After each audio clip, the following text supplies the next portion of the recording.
Spirit 1053. Hi, it's Erica with our friend Lisa Anderson from Focus on the Family. Happy, I think it's Thursday. So glad you're here. Erica, so good to talk to you. Happy whatever day it is, Thursday, I Oh, think. happy summer. Doesn't it just feel good?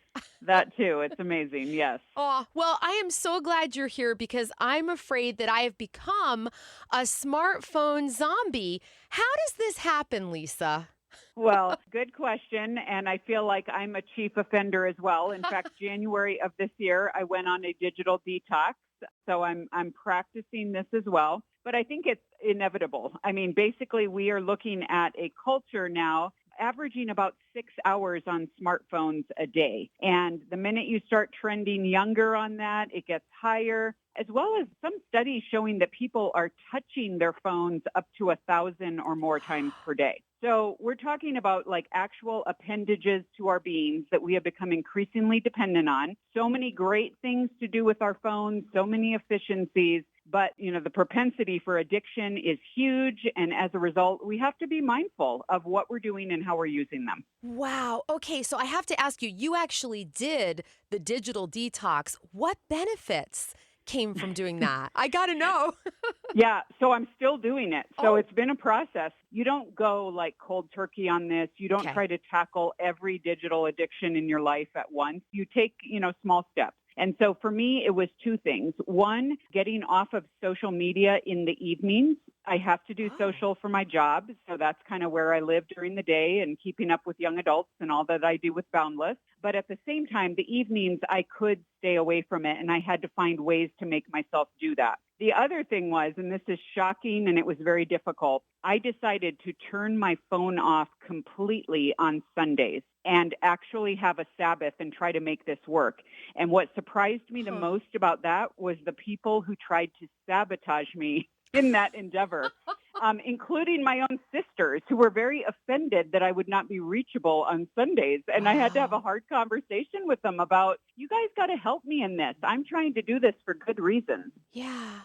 I am so impressed that you did that. And I've thought about doing that. It's like, you don't want people to think you're ghosting them, but I bet you feel so free. And I bet that you fill up on Sundays now. Well, it is, and it allowed me to, and that's one of the exercises I went through as well, was sitting down and saying, if I give up phone time, Hmm. if I give up digital tech time, what can I do instead? And that was very motivating for me because I just started out by writing a list and saying, what would it look like for me to sit in the evenings on my deck and just like look out at something?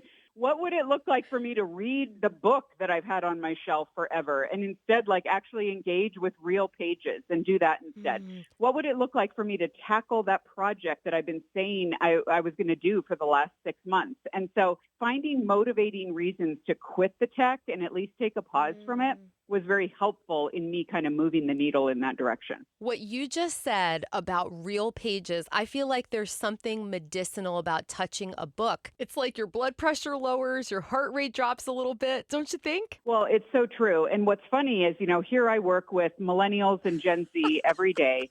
I'm a Gen Xer. And even though I'm on the younger end of Gen X, I'm still approaching like grandma status with my audience who just thinks like, I mean, the fact that I can remember life before smartphones, like most people in my audience can't even conceive of that. And so when I say there's real value in going on a vacation and using your phone only as a camera or just putting it away entirely or doing, and everyone's just like, that's crazy talk. What are we talking about here? And Yeah. so, but it's remembering those times, remembering what I got out of that. I remember an international vacation I went on where I was like, you know what? I'm not buying a Wi-Fi plan. I'm not going to buy a data plan. Yeah. And so I said, here's what's going to happen. I'm just going to use my phone as a camera. And the rest of the time, I'm going to have it in the safe in the hotel room. And I might actually just like walk out and actually explore the city and like Yes. look at it and not feel like I have to chronicle everything. And it is the most memorable vacation I have ever spent. I think you're brilliant. Lisa, what happens when you and I have real face to face time with people when we make those connections in person? Well, sure. There is so much, and there are actual like physiological benefits, including reduction of stress, Whew. even like stilling of heart rate, the amount of connectivity that you can have that we're not getting just from digital platforms. I mean, the converse, Erica, is so true as well. I mean, we see now through brain science that the dopamine hits that we are getting from engaging on social media or whether it's texting platforms or whatever we're using, they are actually altering the chemistry of our brain in a negative way so that we are having to go after more digital connection in order to get those hits and have them be greater and greater. I mean, that is addictive language right Yes, there. it is. And we're trying to blame our kids and we're trying to blame everything else as it being their problem. And I find Facebook alone, like boomers are living on Facebook at this point, and Wow. their kids are trying to tell them, like, this is not okay. And so I think getting into that space and starting to be like, what does it look like to have real relationships? I mean, the percentages and where we live as far as like mental illness, mental health struggles are unprecedented in our culture right now. And so to get out of the comparison traps that digital provides, to get out of the negative, the bullying that we're seeing on campuses and beyond, it's just to interact with someone face to face, eye to eye, is what we were meant for as embodied creatures of God.